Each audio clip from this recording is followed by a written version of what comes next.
était encore au village il y a 10 ou 15 jours quand il s'est produit l'incident, enfin quand a lieu l'indiscrétion relative à la façon dont la porte-parole de l'Élysée aurait répondu à une journaliste qui lui demandait si elle confirmait la mort de Simone Veil et qui aurait donc envoyé le message suivant « Yes, la meuf is dead ». Mais comme elle a démenti, il faudrait croire que la fille du journal qui posait la question a inventé une phrase pareille, il faudrait le croire, mais personne n'y est obligé évidemment. L'essentiel est visiblement pour l'auteur de ces mots de garder la face, elle croit l'avoir gardée, mais le français de base, lui, est le seul qui décide de ce qu'il croit ou non.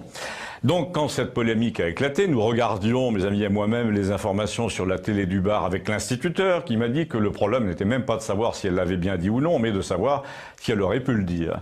Oh que oui, 1000 fois oui, m'a-t-il dit. Il a même répondu, ce brave enseignant ex-socialiste, à l'argument selon lequel si elle parlait comme ça, c'était parce qu'elle était naturalisée de fraîche date. Il m'a dit...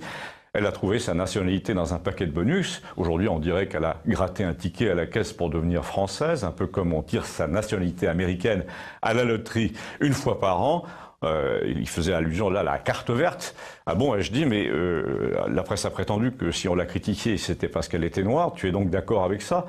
Je vais peut-être te surprendre, m'a-t-il dit, mais j'ai connu l'ancien président Senghor lors d'un congrès du Parti socialiste, car il l'était.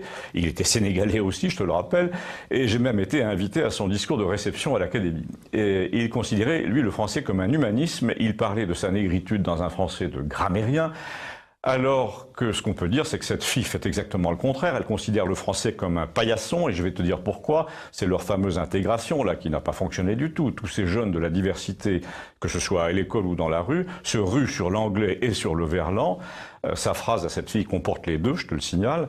C'est pour montrer qu'ils appartiennent à un autre pays que celui dont ils ont la nationalité, un pays doté d'une langue ficelée comme un hamburger, mi-anglais, mi-n'importe quoi, un pays d'apatrides qui dit c'est clair, qui dit lol, qui dit c'est juste trop bien, un pays moral qui n'a pas de frontières mais qui n'a pas de structure non plus, de structure mentale, pas de règles, pas de respect de l'usage. On n'a pas assez souligné que cette fille était aussi fringuée n'importe comment, tout comme son langage en somme. Et toute son attitude disait qu'elle refuse les règles et qu'elle est dans le non-intégré. Et donc, c'est ça que c'est important, en la prenant comme porte-parole, le président français envoie un message aux gens comme moi, me dit-il, à tous les enseignants, à tous les gens qui sont là pour rappeler les règles. Eh bien, laissez tomber, c'est elle qui a raison. Eh bien, m'a dit l'instituteur, nous a dit l'instituteur, on va voir mon pote, il le disait au président, c'est pas gagné.